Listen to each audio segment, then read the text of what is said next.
as a part of our normal protocol, an outside agency, in this case the Investigative Task Force, was led by Salt Lake City Police Department, and they comprised the initial investigation. The following facts were developed from the protocol investigation in this matter. As I mentioned, Salt Lake City PD Investigative Task Force led the investigation, and it was presented to us on October 18, 2022, and subsequently our review. Should additional or different facts subsequently come to light, the opinions and the conclusions of our findings in our briefing would subsequently likewise be different. Here are the following facts that were established. On September 26 of 2022, a female who we refer to as Mrs. Muir and her friend called 911 and requested police assistance for Mrs. Muir to pick up the belongings from her residence in South Salt Lake, and reported at that time that her husband Jeb Muir was, quote, in psychosis, end quote, and angry. 3 South Salt Lake police officers responded to the residence to assist. While the officers were outside, Mr. Muir arrived on a bicycle and allowed access to the resident, and Mrs. Muir removed some of her belongings without incident. This was originally around approximately at 6:50 p.m. early in that evening. Several hours later, at about approximately 11:10 p.m., Mr. Muir called 911 and reported that he accidentally discharged his weapon and thought that he shot into his neighbor's house to the south. Mr. Muir explained that he was trying to unload his gun because he had been having seizures and accidentally had discharged the weapon. Mr. Muir told the call taker that the gun was upstairs in his house and that he was at the neighbor's. As the call continued, Mr. Muir threatened if SWAT was sent that he would kill them, and at another point threatened if the police tried to fight him, they would regret it. In addition, Mr. Muir requested that the officers that responded earlier, stated that he was sitting under the porch light and stated that he was going to be compliant. The call disconnected after Mr. Muir refused to have police call him. During the call, dispatch also noted that from an earlier call, Mr. Muir did own firearms and was possibly suicidal, and that Mr. Muir's neighbors across the street were also on the phone with 911 and reported that he was on their porch, banging on their door and ringing their doorbell. So law enforcement were getting multiple calls from different 911 from different neighbors. Officers, including a patrol sergeant, Sergeant Anderson, responded to the area and staged nearby. One of the officers called Mr. Muir and asked him to come outside, but Mr. Muir refused and stated that it didn't matter where he was at, that he was unarmed and would reveal himself to them when they came. He also said that he had fired a .300 Winchester Magnum rifle. At the same time, officers saw a male run north across the street and to Mr. Muir's residence. At about 11:42 p.m., while officers were surveilling the residence, a neighbor to the north of Mr. Muir's residence called 911 and reported that there was a man in his driveway with a rifle who just asked him if he wanted to die. The caller was located on Warnock Avenue, the street north of Mr. Muir's residence. According to written statement by Sergeant Anderson saw a male matching that description ride his bike west of Warnock Avenue, north on 400 East, and then east on Robert Avenue. Sergeant Anderson explained that believing that the man was armed with a rifle, he told Officer Root to get in the front passenger seat of the patrol vehicle, handed him his rifle to use, which he had already loaded, and then drove to intercept the man. 2 other officers followed in their vehicles. Sergeant Anderson stated that as he turned east onto Robert Avenue, he saw a male off his bike on the north side of the road, and that the man appeared to possess a rifle. Sergeant Anderson stopped his vehicle at a distance west of Mr. Muir and turned his vehicle's spotlight on him. Sergeant Anderson told Officer Ruth that he could see someone leaning against the fence. Officer Ruth said that he did too, and that he was bent over. Sergeant Anderson told Officer Ruth to get out and take cover behind the car. Officer Ruth quickly exited the vehicle with Sergeant Anderson's rifle and began to yell commands of, quote, hands, hands, hands, end quote. As Sergeant Anderson also exited the vehicle and unholstered his handgun. Almost immediately, Mr. Muir and Officer Ruth began firing their weapons. Officer Ruth gave additional commands to show hands, and then Sergeant Anderson fired one round from under his open driver's door. As Sergeant Anderson later described, quote, an exchange of gunfire erupted, and I felt myself get struck in the side of the head with a projectile, end quote. Sergeant Anderson continued, quote, the male was standing when he fired his weapon at me, and I dropped to the ground to avoid getting hit again, losing sight of him. I laid on my side and quickly as I could acquired his position while aiming under my open door. I could see his silhouette in a prone position. I fired one round, end quote. Officers moved forward using Sergeant Anderson's vehicle as rolling cover. The officers approached Mr. Muir, moved his weapon away, and began assessing his injuries. Mr. Muir was pronounced deceased at the scene. Based upon the available physical evidence in this case, it is likely that Officer Ruth fired 12 rifle rounds, Sergeant Anderson fired one handgun round, and Mr. Muir fired 3 shotgun rounds. And so as we gathered this investigation, we had a witness statement from Sergeant Anderson. We had a body-worn video evidence, as well as testimony from some of the witnesses. We also looked at 911 dispatch information. And at this time, what I'm going to do is that we will show you a series of body-worn cameras that is available, which we've condensed to the form that was relevant for our purposes, as well as a series of also still photographs as well that we reviewed for the purposes of our analysis. So what we will show you is Officer Hardman's body cam, followed by Officer Labonte's body cam, and then Officer Ruth's body cam, and then a series of stills as well. So go ahead and let's do that. There is a gap, as you know, in terms of buffering of sound.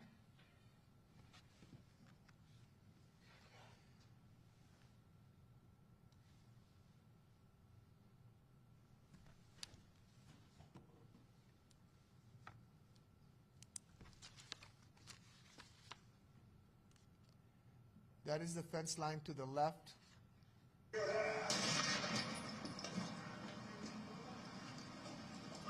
Took someone to fucking head. Come on. On my car! On my car! Get on my car!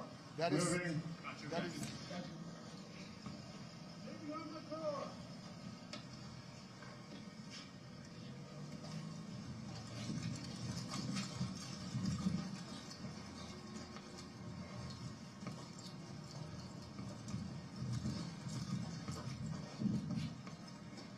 Get over here. Pause! Everybody pause! Everybody pause! On me! My commands! My commands! Nobody move without me! Zane! Pie all the way off to the right next to that white truck. Move! I got him covered.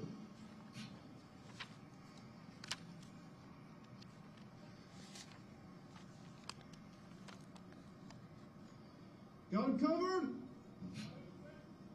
On me. Ready? Yep.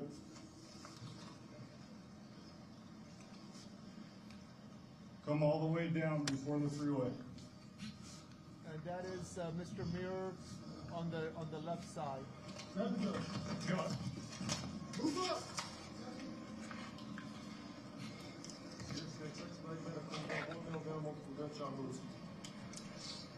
All right. Hold him. Take him searching. He's got a knife on the side. Start through.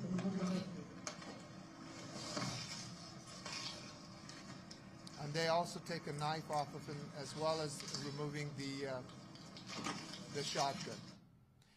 Now, I will show you two other body cam videos as well, but one thing that really struck out I want to acknowledge two things fundamentally.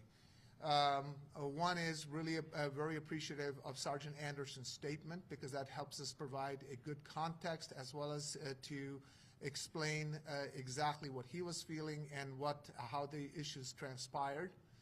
The second thing that was, and you'll see it in the other ones as well, which I think sometimes is important to call out, which, as we've done many reviews, what really struck out was the excellent way that Sergeant Anderson took incident command here. And you'll notice that there's not a lot of noise and a lot of other people yelling, but there is a single person who's taking incident command, and is both from a safety perspective as well as giving directions to the other officers. That was really critical also here.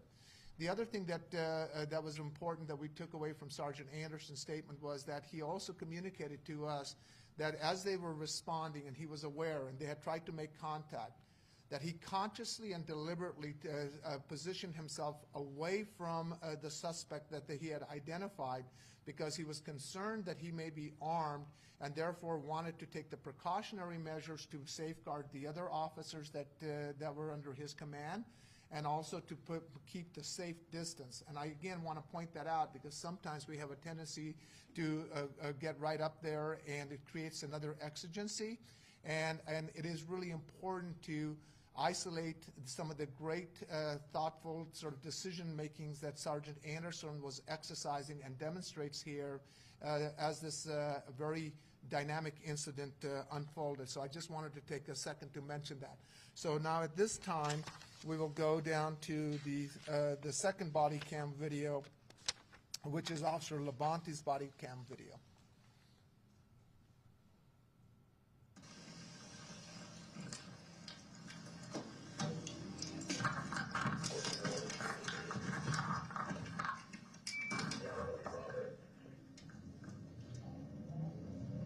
At this point, they're converging to where Sergeant Anderson has told them.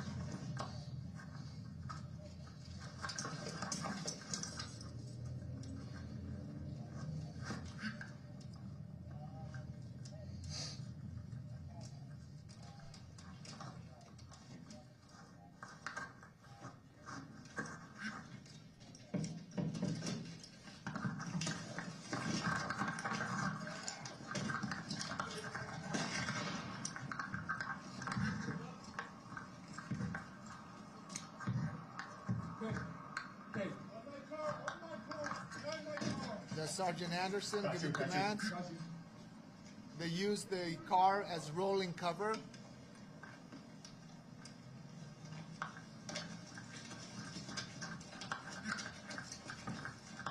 And this provides us with a very different vantage point as the officers respond. The shooting has transpired. It happens right. Show me your hands! Everybody pause! Everybody pause! Follow me! Got you. My command! And this provides us that other perspective that we had. And then the third one that we had also to look at was Officer Root's body cam.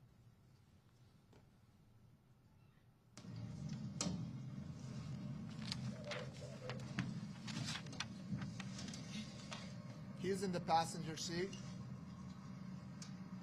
I see him. Yeah, I see him. He's on north side.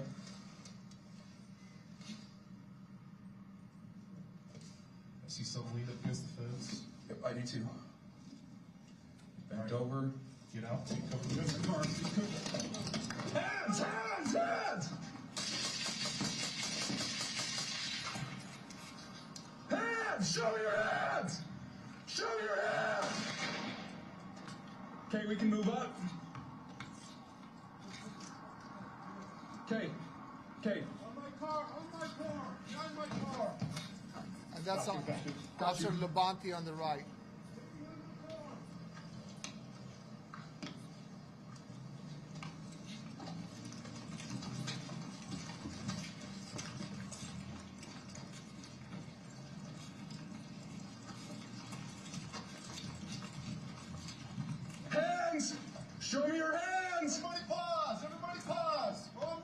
Got you. My commands. My commands. Nobody move without me. Same. Got you. All the way out to the right next to that white truck. Got you. Moving. Move, I got it covered. Okay.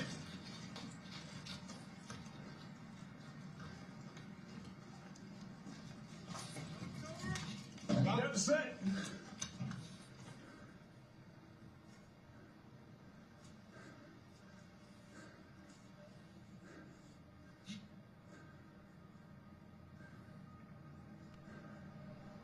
And you can see the other officers approach, as you saw first, Got you.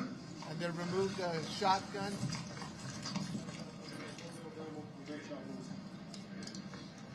All right, hold him. Got you. Search him. He's got a knife on the side. Start searching. Who do you have to?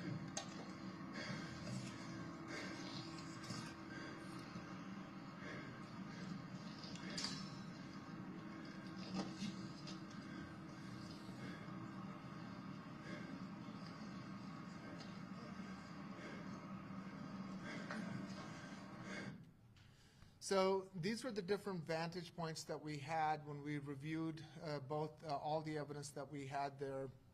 One of the things that is important to note, again, this is Officer Ruth, who is in the passenger seat. They are Sergeant Anderson is driving, and as the doors, once they identify the suspect and they open the doors, the exchange of gunfire is almost immediate. That happens at that point.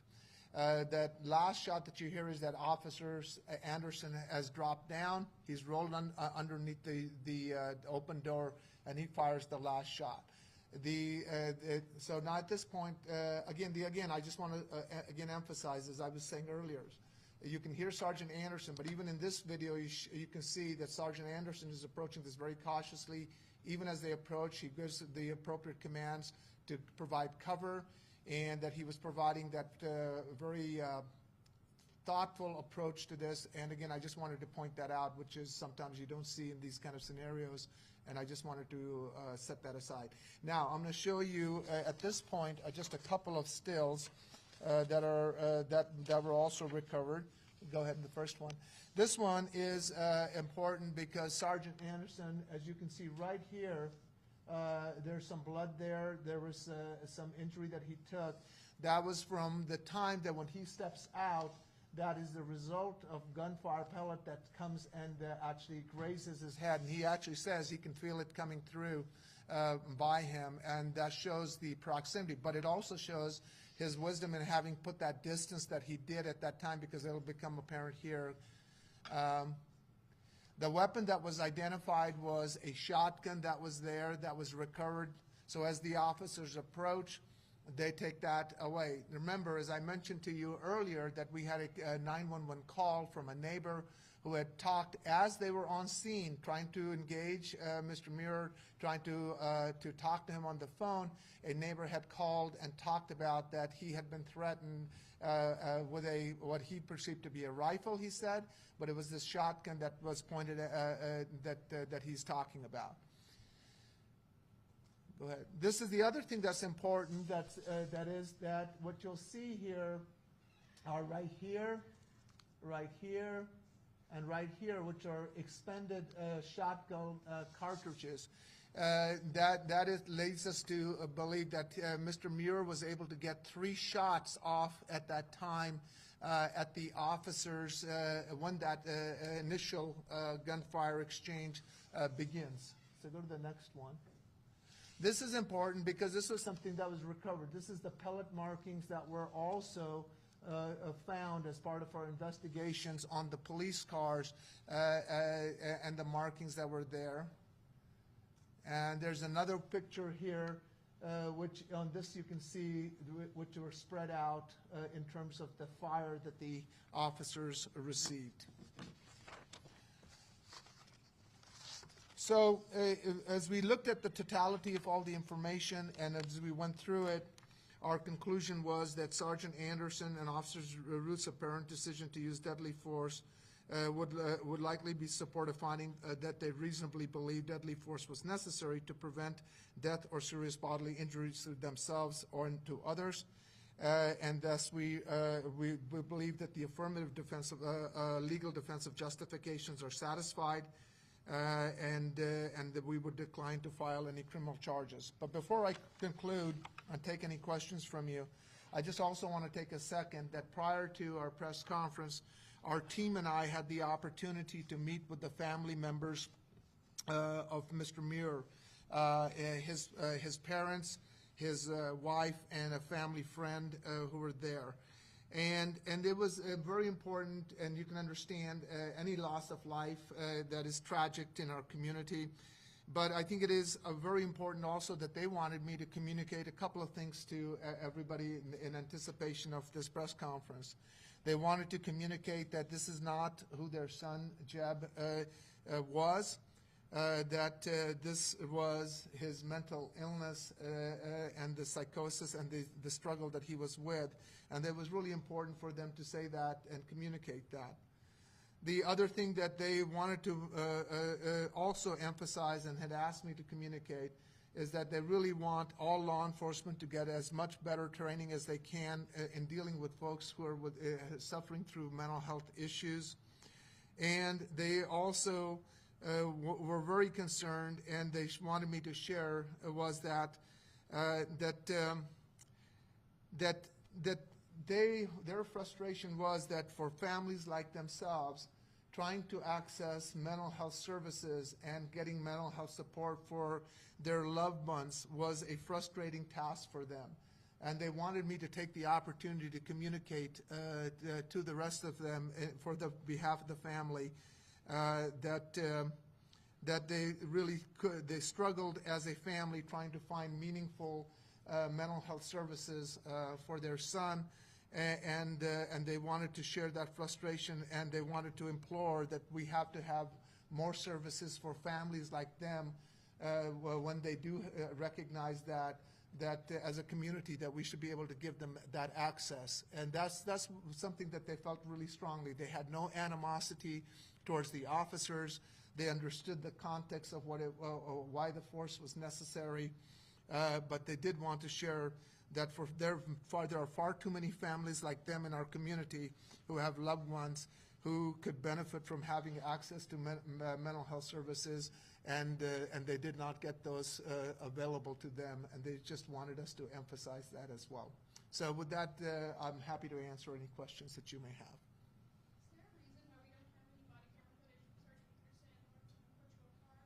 Well, this is the body cam that was only available to us. So it's definitely much more longer, but this was what we sort of condensed it down to what was relevant at the shooting that happened. So there's other body-worn cameras from other officers, but it wasn't relevant to the shooting analysis that we had. There were many officers who were in the area. You could hear the shots, but this was just a core group of officers who actually were right there when the scene happened. So this is the totality of the body-worn camera that we have. Now, if you were to gram of it, it would be obviously in a much more longer format, but I've just, for the purpose of time, I've condensed it to just that relevant portion. So do you have the body cam footage that shows the initial gunfire between the officer and This is as good as it gets. So what you have here is you've got the officer, Sergeant Anderson and Officer Ruth. They actually come up. He makes a very conscious and deliberate decision to stop further away from him. As they open their door, Officer Ruth stands up. As soon as he stands up, the gun exchange starts, and they're already taking fire. And in fact, that one round that comes up, Officer Anderson actually, when he stands up, is the one where he's grazed, so he immediately drops. So if you can imagine, the door's opening, Officer Ruth is standing up, and he's standing with the long rifle on this side. Sergeant Anderson is standing over there. As soon as those doors open up, they're taking gunfire at that moment. And that is what Officer Ruth is responding to, and he fires at that time with the long rifle. Officer Anderson, who has feels that, he drops to the ground and actually fires from underneath the door at the suspect at that time. So that is as close of a thing that we could get to of the actual shooting in the proximity. Even Officer Lebantes, you can see that by the time that he comes up, he's from a different perspective, but the exchange has already begun and transpired by that time. It's hard to tell. It's very fast moving, so I just want to clarify. Yeah. Did Mr. Muir fire his gun first? Yes, well, it fired simultaneously. I could not tell you definitively who fired first. What I can tell you, what the evidence shows us, is that there's almost a simultaneous gun exchange that occurs, right? So that's one thing. But what's critical for our analysis is that at the time that the officers make the decision to fire, under our statutory scheme, was it reasonable for the officers to believe subjectively that their life was in danger or the life of fellow officers was in danger? And was that subjective belief supported by objective reality in the totality of all the circumstances? So what we do know is that there was an earlier call that happened. There is a 911 call that occurs where the suspect calls and says that he has fired a high-powered rifle through his house and may have hit the neighbor's house. That information is available. That they respond back to that, and they're getting information that he may have access to weapons and may be suicidal. And then they're getting an additional call while they're trying to make contact with him to try to get him to come out unarmed. While he's speaking to them, he is not telling them where they are, and he's also communicated that should SWAT show up, that he would engage with them. So hence they're trying to do that. And then finally, as they're making that contact and trying to set up containment, they're getting multiple other 911 calls, including one call from a neighbor who says that he's been threatened, that do you want to die in a driveway. Based on that, they now are converging back to where they think he is, and all of this information is available. And this is why I want to commend Sergeant Anderson. He is taking and digesting this information, and he's making a very conscious decision not to drive his car right up to him. He sees him. He believes is the suspect, person with a bicycle in that location, responding very quickly. But he's making a conscious decision to stop his vehicle at a far enough distance because he's concerned about him having a high-power rifle. He doesn't know he's got a shotgun, but he's concerned. And because he's concerned, he has already loaded his rifle, and he actually gives it to Sergeant Ruth to use because he knows that that distance is, if there is a violence, that is that he's going to need a high-power rifle, and a handgun is going to be very different, especially on a conscious decision to put the distance that he did. And as soon as that door opens, you have a burst of gunfire. So in that context, our analysis is, was it reasonable? And our conclusion is it is both. It is reasonable, and therefore the officers were justified. And then that's further supplemented by the fact that once we do go there, there are 3 spent shotguns that are found, casings that are found, that is consistent that he actually was able to get 3 rounds off because those are expelled at that point. And then, of course, we see the injury to Officer Sergeant Anderson, as well as the pellets that are on the car. Now, if he had had a high-powered rifle, that distance would have been more compromised in the sense. So, anyways, I'll stop there. Yeah. Any other questions? I have another question. Yeah, please. Nobody else does. You mentioned that the family was wanting some more mental health resources out there, and that he was suicidal. Like, at what point should somebody call a resource like 988, a mental health resource, versus calling police? Yeah, I mean, I think that it was clear, and again, not necessarily focusing exclusively on this, but I think it is important. I think, first and foremost, we as a community need to do a couple of things. One, we need to make sure that we give resources to law enforcement agencies so they can have and continue to have robust training on mental health issues that are, as officers, they have to confront. The second part of it is that there is a paucity of resources that are made available to our community as a part of our general prevention and intervention strategy.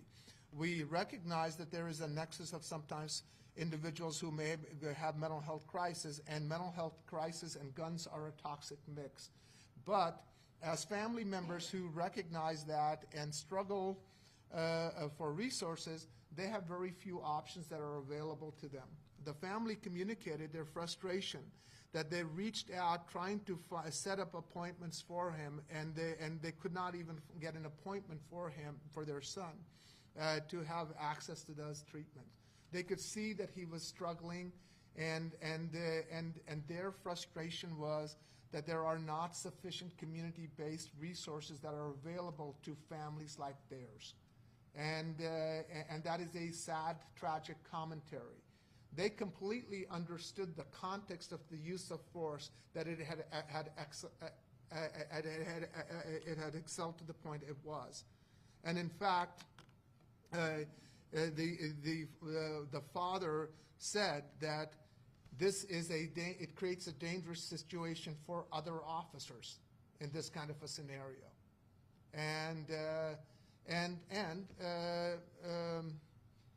And he also communicated that their son, who had spiraled out and was in need of this, he said, an excellent shot. That it was lucky that he had the shotgun and not his long rifle. That their son was an excellent marksman, and so it is a tragedy for all of us. I don't like these kind of scenarios. It's not a win for anyone. Officers were compelled to use force in a very dynamic situation where they came under fire, and they have the right to defend themselves. But it would be a sad commentary, and consistent with what they've shared, and it would be a sad commentary if we don't take the moment to recognize we are not funding our mental health services in our community who are in crisis, so families like theirs could have the access to the help and treatment that they need. Very often, majority of the times, these are avoidable if we could make those interventions early on, but for the paucity of resources. I don't know what we're going to have to do. Now, I also believe, and I'll just say it because it's in the context, it is situations like this where red flag laws would be very helpful to us, because when you have individuals who are having a mental health crisis and family members know that he has access to weapons, that having that mechanism available so you can actually remove, this is not a Second Amendment issue, so I want to caution everybody about that. That's not what I'm talking about. These are family members who know that somebody who's in a mental health crisis who has access to weapons, and if we had the means to remove those, and if they had access to mental health services, some of these tragedies could be avoided. And I think I completely understood their frustrations when I met with them this morning, and that is yet another tragedy upon another tragedy here. Anybody else? Again, thank you very much.